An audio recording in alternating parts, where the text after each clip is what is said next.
Instead of going to the mall, can I go to the thrift store and then I can get lots of stuff? And I would, I was really into like being like my little ska girl skirts, and I would peg everything, and I had everything pegged like this tight, and like I would get Levi's and peg them like that tight.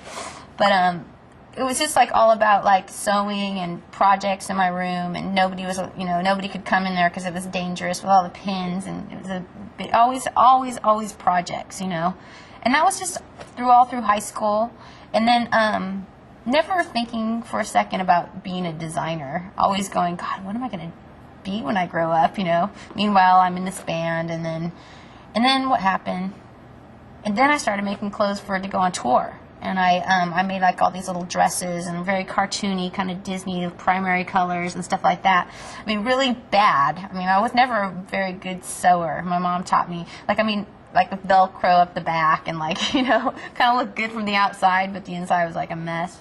And then I met this girl, and I was on tour, and she was like this, doing her own designs and stuff. But she would send me all these fabrics on tour, with numbers, and I would just choose them and design stuff over the phone, and she would make them for me. So it was like a dream come true, because I didn't have to sew it, and she would just make all this stuff for me. And we got into this whole tricky thing. I thought I was so clever because Hard Rock Cafe would buy my clothes for me, because at the time, I was on tour, I didn't have any money. We were on the Tragic Human tour. I didn't have anything except for my makeup and my suitcase, and I had to get clothes, and there was no time to ever shop. We were playing 5 shows a week, at that time, and so she would basically do deals where she'd go, oh my God, they're going to give us $100 for those bondage pants, so I'll make 2 for that, and then you can have 1 pair, and then we'll give them 1 pair. So like that. So I was thought, oh my God, I'm getting free clothes. It was like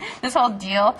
So then I started doing that for a while, and I was really into it until Return to Saturn, and that whole record. It was such a really weird transitional phase for me, that whole period of my life, and I think fashion-wise, it really looks like it. I had the pink hair, and I was starting to work with stylists, and I was really kind of confused about what my look was, and I think I felt a lot of pressure. I think what happens is and I see it with a lot of the younger artists, is they just feel like they have to outdo every single thing that they did before. And the truth is a lot of amazing icons, I think, someone like Michael Jackson or Stevie Nicks or these icons, they don't change their look. Do you know what I mean? They have a look and they go with it. And I think during Return to Saturn, I was very confused trying to find some new look to outdo whatever I'd done.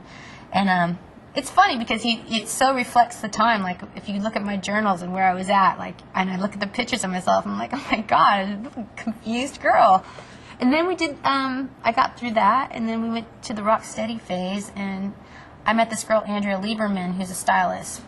Ultimately, the best girl for me to meet, because she, to me, was the New York version of myself, but the Jewish girl, tougher and just so talented, and we hit it off instantly. And I met her when I did the Eve video, and I basically told her exactly what I knew what I wanted to look like. I told her, I got there, and she just had taken all my ideas to the next level, and she's really, I think she's really brought me made me classier, you know what I mean? She taught me more about because I don't really know fashion, I just kind of make it up, and I'll wear everything and I'm very gaudy, and I'll go that far left, where she kind of put me, she just taught me a lot. And we started doing a lot of custom stuff together for Rocksteady, and I feel really proud of the stuff that we did over, I look back at the pictures and the outfits, and I think we did it, I love it. So that was that phase, and then we started fantasizing about doing a line together, and we were gonna first do we'll do 5 pieces, and we'll put it in Fred Siegel, and we really wanted to do it a cool, start it from the ground, and always have these offers to put my name on something and be do the Target line, or the Kmart girl, or do something to put my name on it, and I just never was interested in doing that, because I just can't imagine that could be very fulfilling.